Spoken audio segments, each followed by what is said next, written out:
We're going to call to order the Park Rec and Cultural Arts work session. And this is being streamed via Facebook Live, I believe. So let's just start with a, we'll call the roll. Crystal Smitherman. Here. Councilor LaTanya Tate. Here. And I'm here. So we're going to have a moment of silence.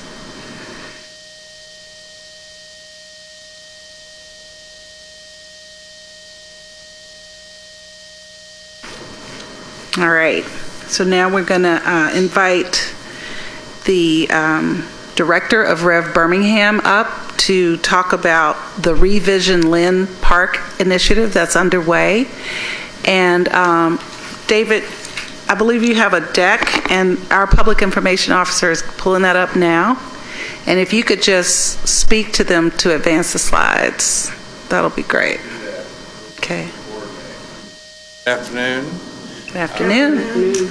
Y'all, as I'm David Fleming and from Rev Birmingham, and but I'm actually here representing a larger effort and coalition around a strategy for the revitalization of Lynn Park. As you know, Lynn Park is one of the most important civic green spaces in Birmingham. It has been here since the founding of the city, 150 years. It has seen Birmingham grow and change a lot, but also retained its importance as a civic space at the very heart of the city and the region. And as you know, even though it's been around 150 years, it's had several sort of lives in its time in those 150 years.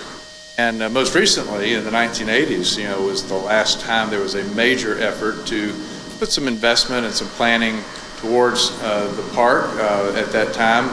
And we're fortunate to be graced today by one of the advocates, Temple Tutwiler, is here today, and he was the leader of that effort back in the 80s to really come up with a revitalization strategy for the park at that time that was very successful, and it really paved the way for it to become a focal point for major events and a unifying physical space for public-private institutions. So if you advance the slide, why now? That slide, go back one, please. Thank you. Why now? And I don't know if you can really read that, but there are several reasons why now is a good time to be doing this. First of all, I think it is generally viewed that park is more of an asset than it is right now. And also 20th Street, the City Center Master Plan back in 2019 identified this park as well as several spaces in the city center as kind of need for refurbishment, and it was time to invest in it. But also around this space, public spaces are being revitalized now. There's the City Walk that is going in north, and then 20th Street, we're nearing the completion of a refresh of 20th Street, and so there's a lot of the public spaces around it are getting a refresh, and so this is right in the middle of that. Finally, in 2020, the removal of the Confederate Monument really highlighted a call for a fresh vision for the space, and highlighted a bigger conversation possible. So now you can advance the slide. So what we are doing here, the planning objective that we have is to review the oriented planning and design process which positions Lynn Park as a vibrant destination that drives inclusive growth, greater public use, and property reinvestment. That's sort of the objective that our coalition put together, and you could advance to the next slide. And these desired outcomes are what are identified here. First of all, affirmation of the park's role in modern Birmingham. What does it need to be? What is the purpose of Lynn Park now?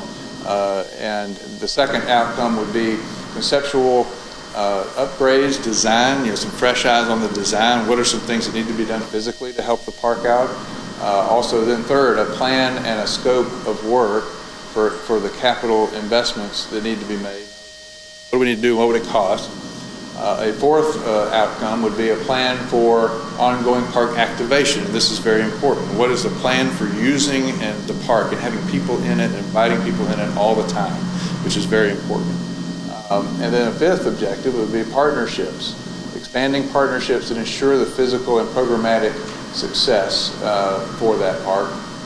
And then finally, a financial plan and capital investments and ongoing sustainability, basically the business model. What's going to keep this sustainable going forward. So those are the 6 things that we know we need to accomplish in this planning process. If you go to the next slide, this is a list of people in the working group that has been shepherding this process over the last year or so.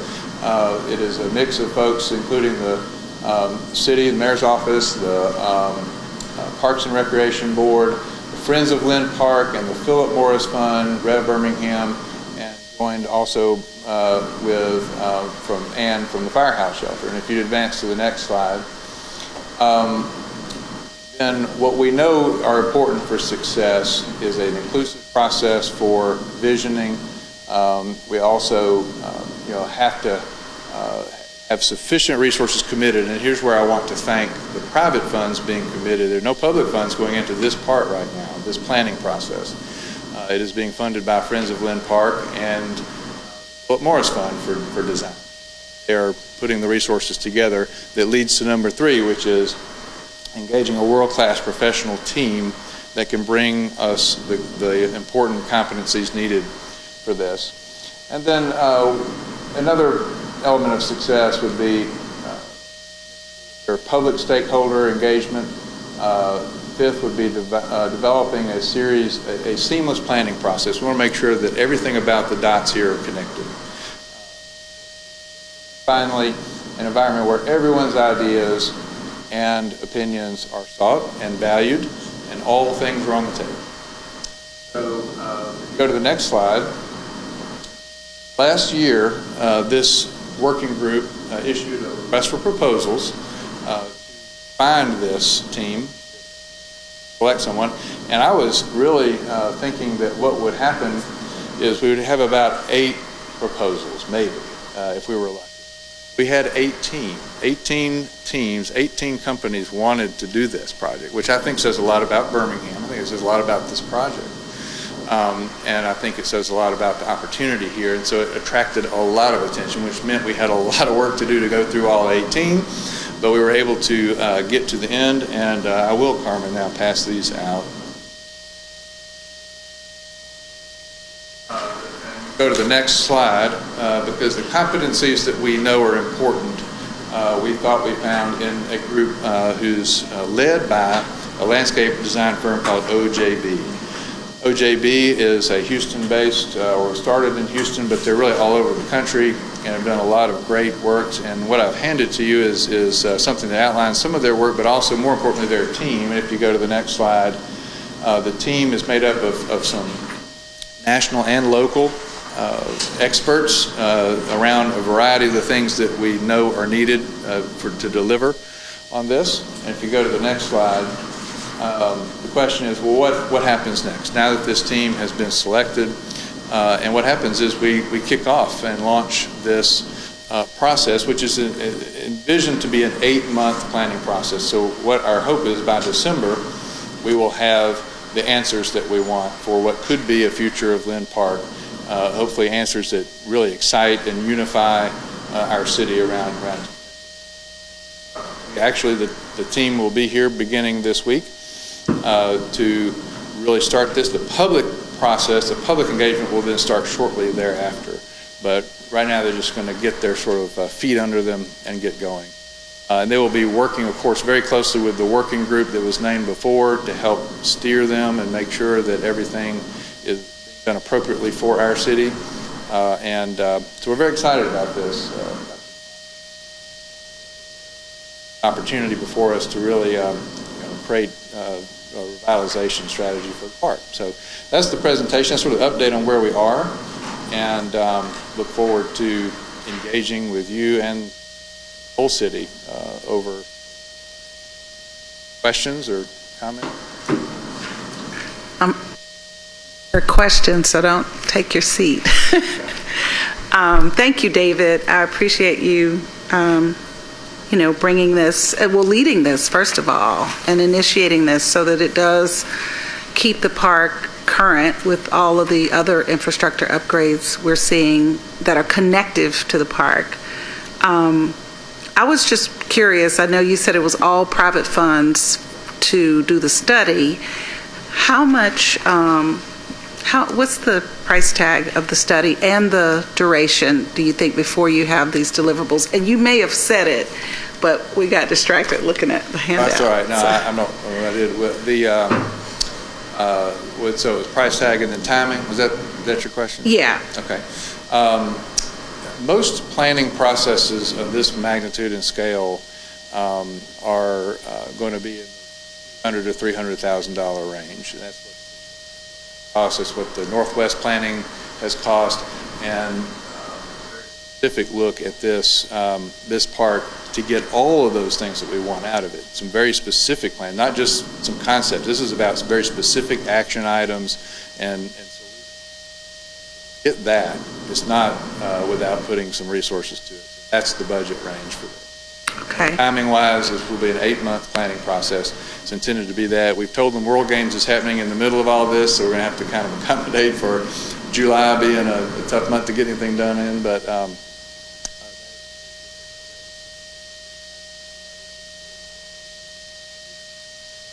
Okay, I'm sure my colleagues have questions.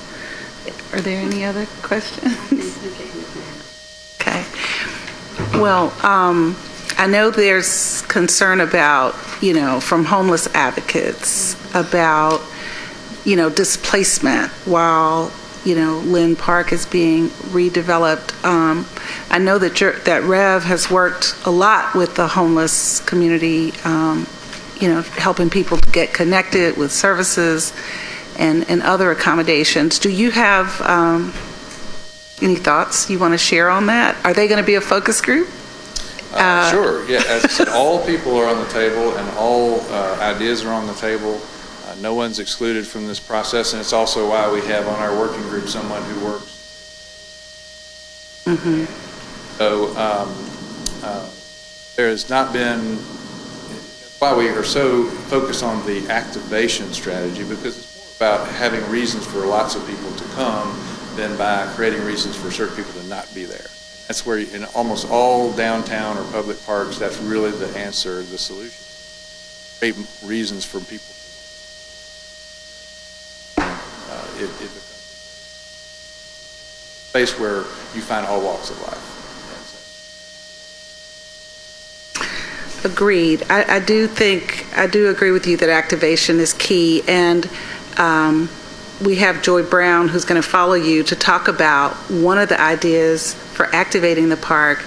And at the time that idea came along, there were no other plans to revitalize Lynn, and so we saw it as really important to be able to activate that park so that it's not just the park for homeless. It's not, homeless can be there, certainly, but that's, we need other people there too.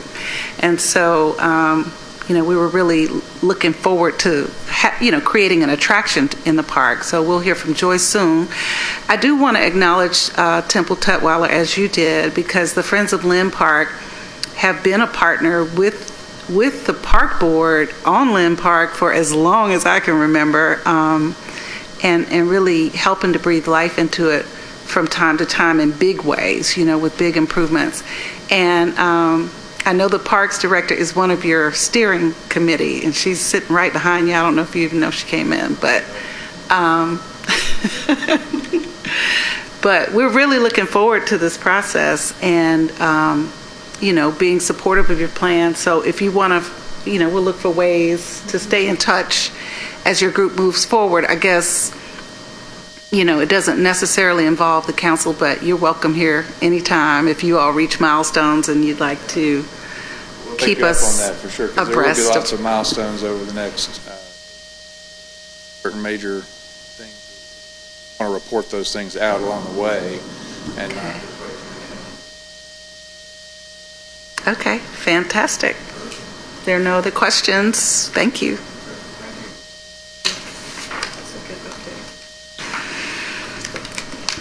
Okay, well, we're going to hear from Joy Brown, who's going to talk about the Jefferson County Memorial project, and, part of its work is to create a central memorial for victims of racial terror lynchings, but that's not the only work.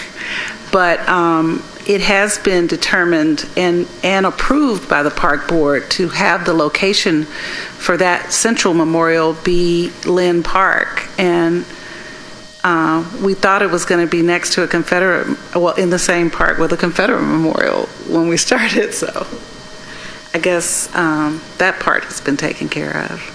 But Joy, welcome, and we're anxious to hear all about Jefferson County Memorial Project. Thank you. Good afternoon. My name is Joy Brown. I am the director of the Jefferson County Memorial Project. I'll share a little bit about the project and about our relationship with the Equal Justice Initiative in Montgomery, and bring it back around to Lynn Park, because as Councilor Clark said, that is a part of what we do, but we do a lot, as you'll see in my presentation. We first formed in spring of 2018, about a month after EJI opened the Legacy Museum and the Memorial for Peace and Justice. Several of us in the community had very visceral experiences visiting the memorial, and we wanted to respond to EJI's call to action of retrieving those duplicate monuments that are in the graveyard, as they call it, at EJI. If we can go... I was going to say, okay, there we go. So as you can see, the pillars that are suspended, those are representative of counties all over the country that have documented victims of racial terror lynchings. There are also pillars that lie flat, and those initially were for the retrieval of counties all over the country to erect somewhere within the county and reckon with that history. Since their opening, they have changed some of the logistics of the releasing of those monuments. One of the main parts is that they will no longer be moving those second duplicates that you see lying flat. They will fabricate a third monument. So those that you see lying flat will remain in the area.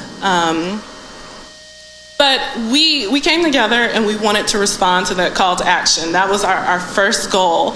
As we began doing the work, we quickly realized that it was so much more than placing a monument. We really wanted to be intentional about community involvement and education within the community. So we formed with 4 main goals. If we can go to the next slide. Researching our county's at the time 29 documented victims. Since 2019, we have discovered 4 additional victims, bringing us to 33 victims, which I'll get to in just a moment. Educating the community about this history and how it still affects us today. Placing, of course, the monument in Lynn Park and additional historical markers throughout the county where some of these racial terror lynchings occurred. And last but not least, advocating where reform is still needed around this history in our county. We can go to the next slide. So probably some of the most important work we do is the research component. We would not be able to do the education component or the memorialization component without the research that our fellows do. We are now in our 4th year of the fellowship. We engage Jefferson County's 6 colleges and universities and have about 20 to 30 fellows each year. Each year they research the documented victims and they build upon that history. So the first year they were assigned a victim each. That was, when we had the 29. The second year they took it a bit deeper and examined how the media reported these lynchings, how other systems like law enforcement played into these lynchings, because many of these lynchings unfortunately were committed by law enforcement. And then the third year, we examined Lynn Park and its history since its inception over 100 years ago. And so it's been really interesting to find out a lot of things we didn't know about this area that we live in. And it's very interesting to continually uncover these facts. Something very exciting I'd like to share. Most recently, we have brought on our newest community partner, the Jefferson County DA's office, Birmingham Division, in a partnership to research civil rights cold cases predating 1970. We were awarded a $498,000 grant from the Bureau of Justice Assistance in late 2021 in December. So we'll start that partnership toward the end of this year. and be able to utilize those students' research in hopefully even a more tangible way than we have in the past. So that's a little bit about the research component.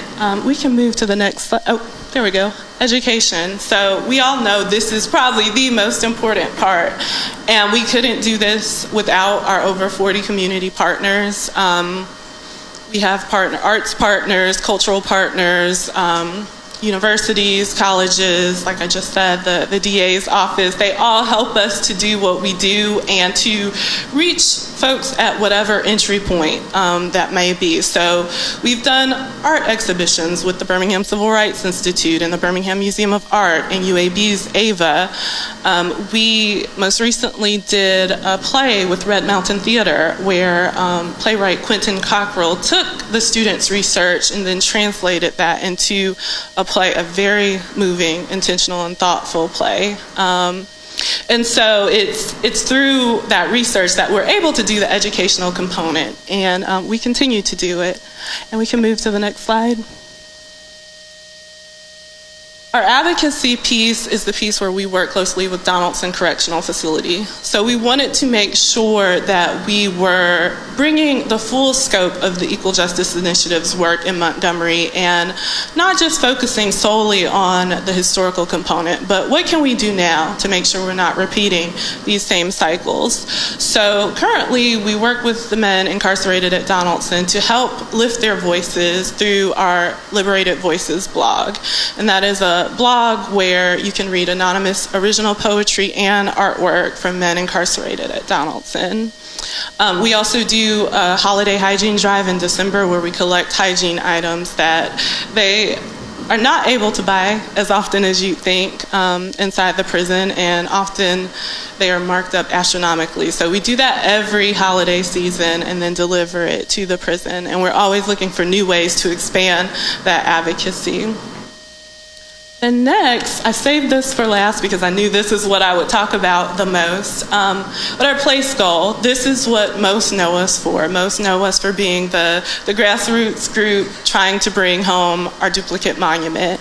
But I did want to highlight that it's so much more than the central monument that we're working toward in Lynn Park. Part of EJI's Community Remembrance Project is placing historical markers throughout the county where these lynchings occurred. As I said, we have now 33 documented victims, so that does leave us with quite a few. Some of these historical markers that you see do have multiple victims on each marker. The one that you see here in this picture, and we can move to the next slide, I have a couple more pictures of it. This is our first historical marker that we placed at Sloss Furnaces in September 2019. And it is memorializing 3 men that were actually lynched at Brookside Mines. And so that's the tie to Sloss Furnace. It was one of the mines that the family owned. And we had a huge turnout. We had a beautiful, I think over 200 people attended that ceremony. That was probably one of our largest big ceremonies before the pandemic hit. Since then, if we can move to the next slide. In February of 2021, we installed our second marker in Irondale. It's just across from the Whistle Stop Cafe, right there by the train tracks. And it's memorializing a man named William Wardley who was lynched for allegedly attempting to buy apples with counterfeit money. That was later found out that it was in fact not counterfeit money. So this is a part of that place goal.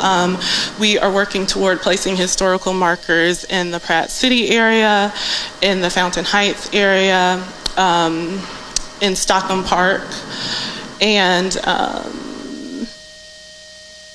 out Brookside. Yes, Brookside. So we have our hands very full. We have committees of volunteers that help lead these initiatives in those areas. And so that's another large part of that place goal, aside from the Lynn Park Memorial. But moving on to the The Lynn Park Memorial. So we have been on hold for quite some time due to the pandemic, but also due to logistics from EJI's side. Initially, when they opened the museum, the plan was for those duplicate markers to be released in early 2019. They received a lot of interest from groups just like ours all over, so that had to shift a bit. We weren't given any kind of, timeline around when those additional markers or monuments, will be released. So we kept doing the community preparation around education and the research. And we still kept planning for it. If we fast forward to 2021, EJI opened the new Legacy Museum, which is just about a block away from the original museum there on Commerce. And as a part of that expansion, they did announce that they would be moving forward with the monument release. Unfortunately, we still don't have a definitive timeline on that, but we have been given the green light to work toward some of the other design elements that will go around the pillar itself in Lynn Park. And so that is what has brought us now to this point where we're ready to start doing community engagement around what does that look like? How should we memorialize these victims in Lynn Park? And so that has brought us to that point. That is all I've got. I'm open to questions, comments. Thank you, Joy. Does anyone have questions? Hello. How big will the monument be? Have you all determined that? So the pillar itself, terrible person with measurements, but the pillar itself, I would say, is about 8 feet by about 3 feet wide, but I want to reiterate that it will not just be the pillar itself. The full design of the memorial space around the monument, it is in the northeast quadrant of Lynn Park, that area right in front of the courthouse, adjacent to the fountains, left to the fountains. So if you can figure about, I would say, 1/6 of that northeast quadrant of the park. So it'll be a pillar and then like a wall? That is what we would like to engage the community around, what those other storytelling elements. So Gotcha. Yes. Okay, like in DC. Okay, Gotcha. Okay, thank you. Yeah, so it is interesting that, the design process for the memorial space in Lynn has been on hold, mainly because of the pandemic and just waiting on a green light from EJI.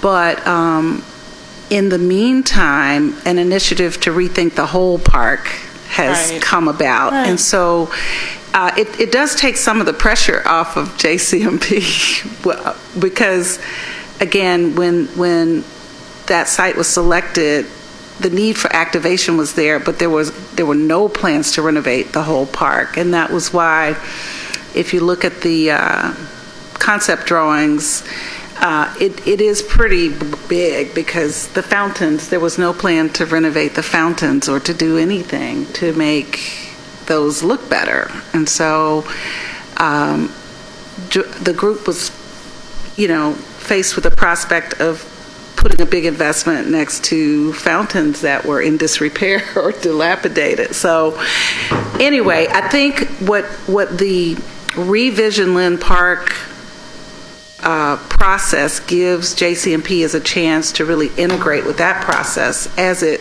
looks to refine the concepts for the Central Memorial, because again, it was done in a vacuum where there seemed to be no prospects at the time for upgrading the whole park. So Joy's been kind of re-kicking off with the refinements to the conceptual design, but now in light of this, we may have to pump the brakes a little and, incorporate in the bigger process. Any other thoughts? I know you've got a lawyer and a person who is an advocate for restorative justice, and so social justice. So there might be some other questions or comments. Pressure on, but Hi, Joy. Hi, Councilor Tate. I think First of all, I want to just commend you guys for the great work that you have, really put in for this project and really taking, the torch and really, partnering with Brian Stevenson, who is just a great, advocate when it comes to social justice. I am familiar, with your project, and grateful how you guys are, doing some beautiful things, especially when it comes to centering, the voices of the men and women, that are incarcerated, because I've seen a lot of the great art that comes from there and a lot of the stories that they write that comes, from there. So I think this is going to be something good, to continue to tell the history, and would be great, for visitors who, come in town as well to see, a replication of what EJI has laid out. So kudos to you and keep doing the good work. I'm sorry, one last thing. I meant to tell you that Rotaract, we did the hygiene drive with you all. That was so successful. I really enjoyed it. You guys filled up my Jeep. Yeah, I'm pretty sure that was me. I think I gave a lot. I gave a lot. So, Yeah. well, thank you for that good work, because that was really fun being able to give back like that. Do you guys plan to expand the hygiene drive to other facilities? So we try to stay within Jefferson County. We get asked that a lot because, of course, they're just men at Donaldson. I know, I believe it was spring of 2019, we were able to also do it for the Birmingham City Jail. Okay. So we are actually in the process of having meetings around what will be our advocacy plan for this year with our Donaldson Volunteer Committee. And we are looking at ways that we can expand that, but we're also looking at ways we can expand getting information about being civically involved on the inside, because there's a lot of that information that's not making it inside. It is true. Yeah, and the reason asking, because I know, we have one woman's female facility and the rest of them are men, so, we'll try to, make some connections where we can actually try to, offer this, to the women. In the facilities as well, because the women are the fastest growing population of incarcerated individuals. And so I'd be happy to, collaborate and work with you on that as well. Okay. Thank you. Thank you. Thanks again, Joy. I was just thinking about another connection of Lynn and this work is Lewis Houston. And he's the first, and these are just the documented lynching victims. We presume there were more. I think the trend of the time was to widely publicize these so that they created the terrorism, of the whole community. But Lewis Houston was lynched in Lynn Park, and he's the first documented lynching victim. And the marker that is proposed by Oak Hill Cemetery would be, he's buried in the Paupers Field at Oak Hill, the city, the old city cemetery. And ironically, the guy who was in charge of the cemetery saw the lynching as a 5-year-old, and he made entries in the log at Oak Hill that really let us know where Lewis Houston is. So later, as an adult, he made these entries, I guess when he knew Lewis Houston was buried there or whatever. I don't know, but the entries can be found in the logs of the cemetery, because it made such an impression on him as a little boy seeing this in the park. So anyway, just a little interesting trivia about our history that we're reckoning with through this process, and healing the whole community hopefully through this process, because it's everybody's involved. It's intentionally diverse, and I just want to thank you for leading this work for our community. Thank you. Thank you.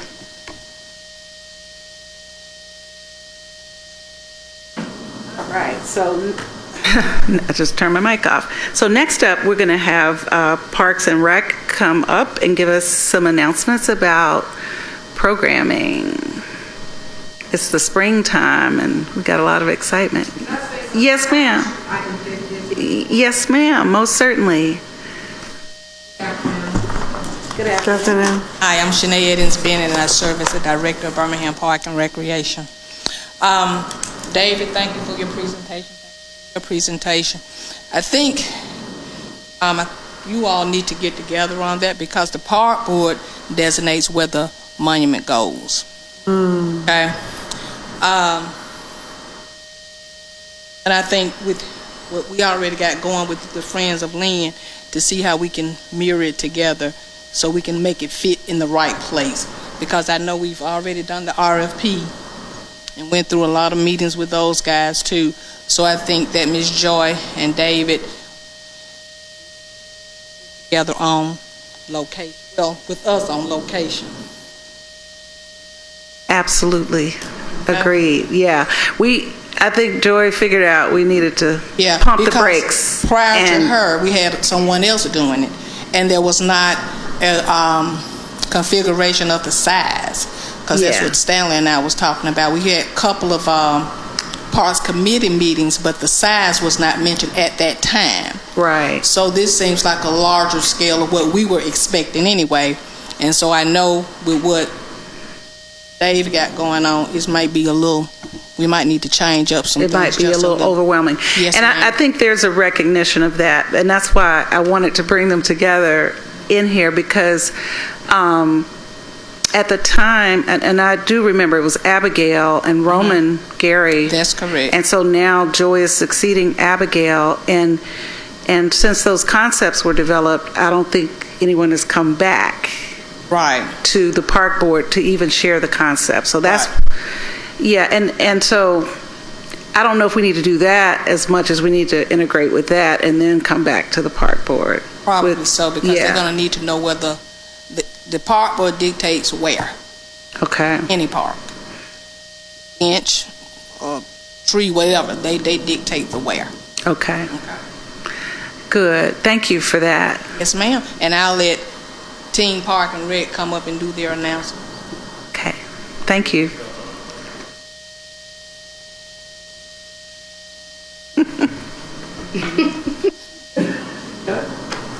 How y'all doing? Good. My name is Doing Ron great. Hicks. I serve as Recreation Superintendent. My lady. Good afternoon. My name is Lisa Pickens, and I serve as Recreation Supervisor. Stanley Robinson, I serve as Public Relations Manager.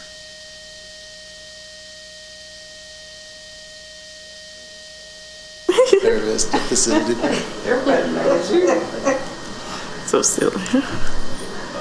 I'll be going over some of the programs that we have in our recreation center, some of them upcoming, some of them that may have passed or whatever, and if I miss anything, the team will fill in. But we currently, we plan on opening summer camps. Those sites would include, and if I miss, please help me out, Fountain Heights, Memorial Park, McAlpine, Hawkins, East Benson Valley, Ansley.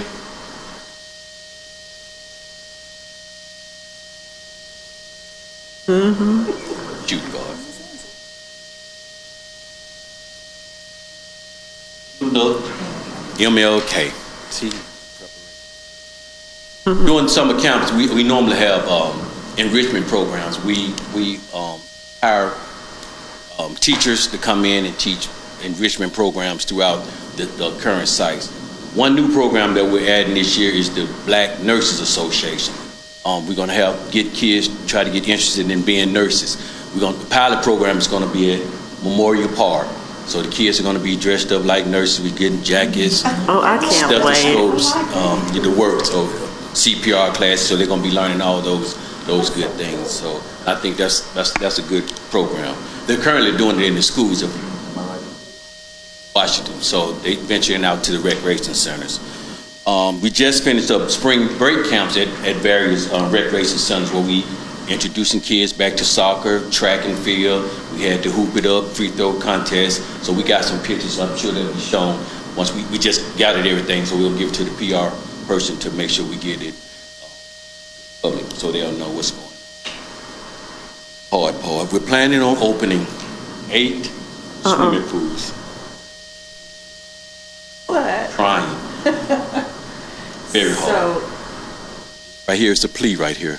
We're currently looking for lifeguards. Okay, so if you know anyone that's interested in lifeguard, we'll be doing lifeguard classes on the age of 16 to be a lifeguard. So we will have several classes to actually train them so they'll be certified to go out there. We just won't have bodies, but we will do training for those kids. So please, if you know anyone, you can reach out. We're doing the same thing on our end to try to get some lifeguards. Potential pools. Potential pools are Memorial Park, McAlpine, Grayson, East Lake Park, East Pinson Valley, Fountain Heights, Wiggins, and Roosevelt. that sounds like all on the west side. Almost. Say that list again, please. Memorial Park, McAlpine, Grayson, East Lake, East Pinson Valley, Fountain Heights, Wiggins, and Roosevelt.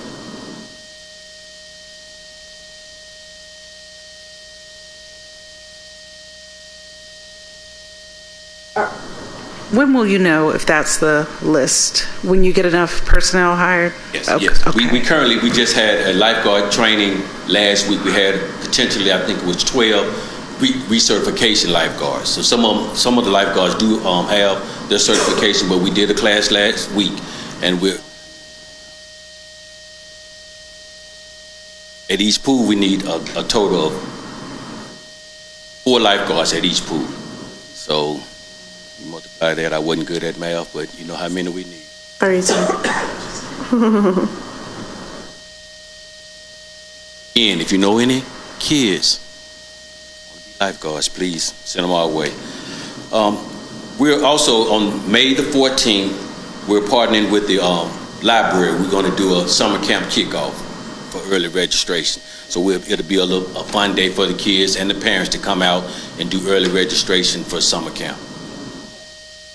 Any library? Avondale Park. Avondale Park. Yes, Avondale Library. Thank you. The library or the park? Library. Also, another event that we have coming up is a teen summit. You all know what's going on in the streets, but so we're planning on doing a teen summit at Legion Field May 7th, and we got a panel of people that we're contacting so we can engage the kids in problem solving, from mental health to police to counseling. We're going to be on churches, elementary to high school kids. Date again is May 7th. 7. 12 to 2. It'd be on the plaza at Legion Field. Next, we have April the 14th, next Thursday, we have an Easter egg hunt, and we're naming it Bridging the Gap. That's with seniors and preschoolers. For the seniors, we're going to be giving away some what you call household products, or care bags. And for the kids, we're going to have unisex baskets that we're going to be giving out. Got over 2,000 eggs that we're going to hide out at Legion Field, stuffed eggs, so they won't be stuffed eggs. And we're also going to give the kids and the seniors hot dogs, popcorn, and sodas. So, and it's a free event, so if you have time, please come at that time. And to 12:30. I was about to say, what about for the rest of us in between?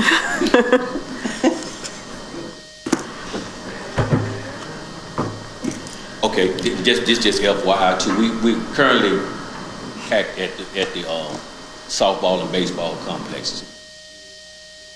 Birmingham City Schools, they got over 105 games, softball games, baseball games, and that's the high school and the middle school. And so we love that connection because we see those kids in the community. So the school has reached out and they're using both of our complexes, and we're booked to the max. So where are the complexes? One is at Cooper Green, Cooper Green. and the other one is George Ward Park.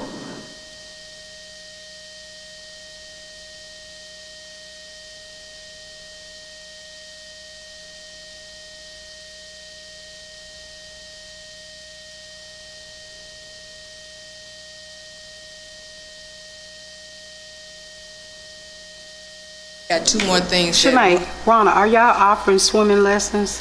Yes, we got the Okay. best swim coaches on this side of Okay, heaven. perfect, Okay, even if you want to learn how to swim, Leonard May is the man. perfect. I learned how to swim at one of the rec centers.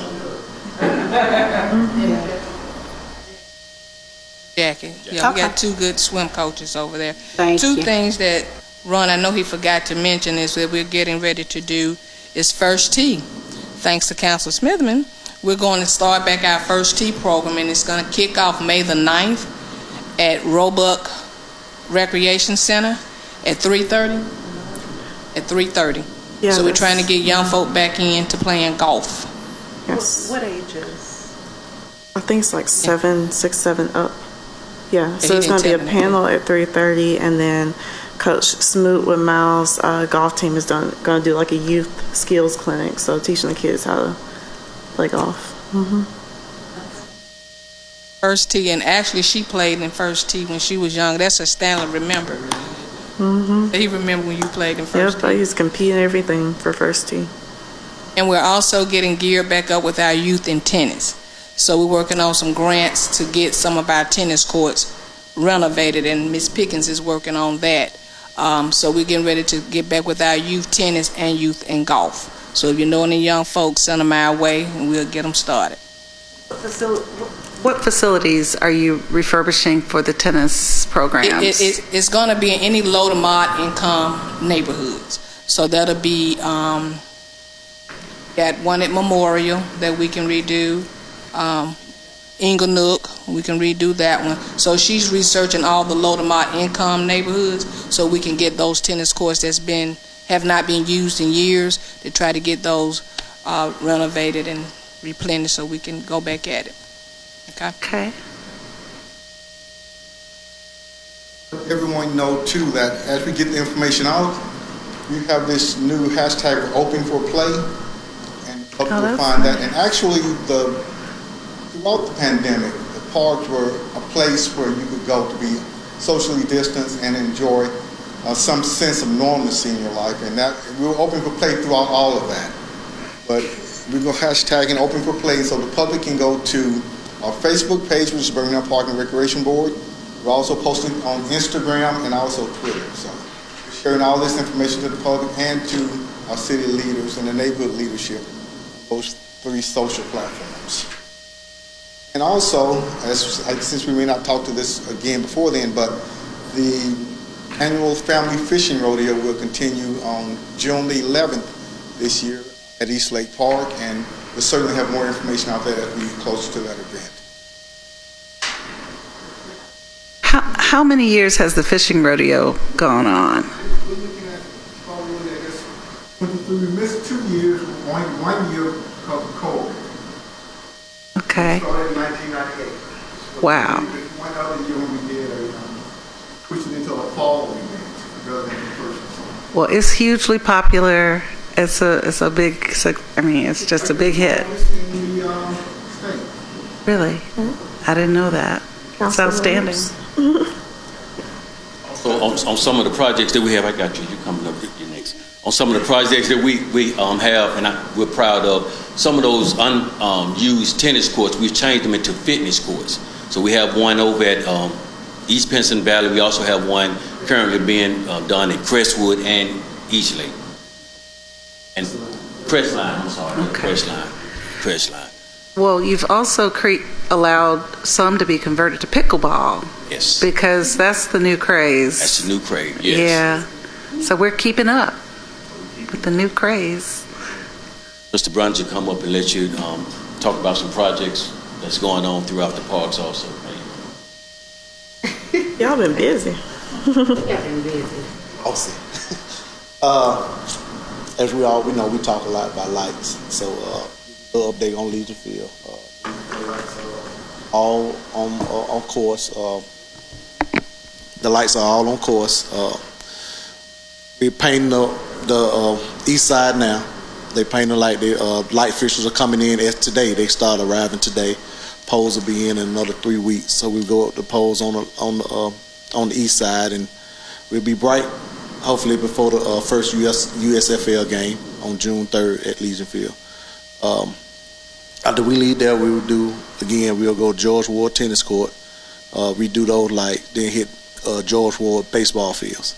From George Ward baseball field, we'll do Memorial. We'll head to Memorial, get those baseball lights done. Also met with Alabama Power on Friday. We went to Ruston Park, Rose Park, Caldwell Park, Wildland Park, Lowry Park, and I think that's it right now. That's it right now. Not Fairview yet. It told me we hit it a day. So, but that where we went. So the light manager was there. They got everything they need for the lights to redo all of them to LEDs, add pole, remove poles. So I'll be looking for a quote on those pretty soon. They're gonna break down the quote in two sections where it be added to the light bill or just pay right out. So they'll Okay, so this would be the next phase, right? So could you review those? And I know you can send us something, but tell us those again. It was Ruston, Rose, Caldwell, Lowry, Wylam. Okay. But I also have to add, I'm going to add Fairview, but Councilman Wood want us to look at East Pennsylvania the walking track. Okay.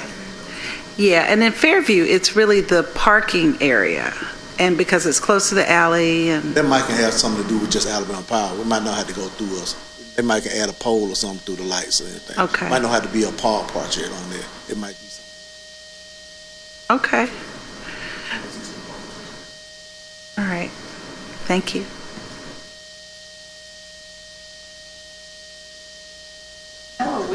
But you all know the price of vegetables are going up, so we do have community gardens going out throughout the site. We have Ian's Recreation Center, East Pennsylvania Valley. McAlpine is about to get a community garden, so we're trying to help the kids learn to get their hands dirty, and I'll come and pick some up too to have someone to cook. You said Ansley, McAlpine, and where's the other one? East Pennsylvania Valley, yes. East Pennsylvania Valley. Oh yeah, Council Wood says his garden. So the staff is running those? Staff as well as the volunteers, community volunteers. Yes. But you all are sort of leading it and making sure the work gets done because it's a spot they can lot of claim work. and they come and plant and do what they want. Okay, that's outstanding. Please don't have any questions because they just left me by myself. Thank you. Well, thank you all for it feels very exciting, all of the activity going on in our parks. And, in this climate, with people feeling uncomfortable gathering inside, even still, it's just nice to have these outdoor outlets. This is my last for real. No, you... Please we encourage the public to go to our website. So we try to post everything on the website so they'll know what's going on in their communities. As well as, we get a lot of walk-ups and they know about it. But if you get on our website, Mr. Robinson, he tried to update it on a regular basis. So it'll have all the programming that's going on. Go ahead and just say what it is again.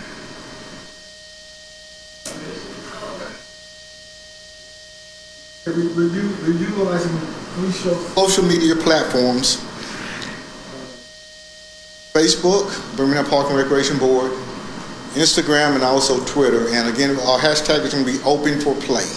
Okay, and the website is Birmingham Park and Recreation Board. Yes. Well, if you go to the birminghamal.gov site, okay, it shows you to the... So go to the city's website and click the Park and Recreation link. Yes. Okay, fantastic. But also social media as well. All right, Facebook and, did you say Instagram? Instagram, okay, Facebook, and Twitter. Okay, we're with you. Are there flyers for the Easter egg hunt and there are? Okay. We've got them on social media and we have some hard. Okay, that's fine. I can just pull them. It's fine. I can pull them off the social media. Yeah. Well, thank you all. If our next item is other / yeah.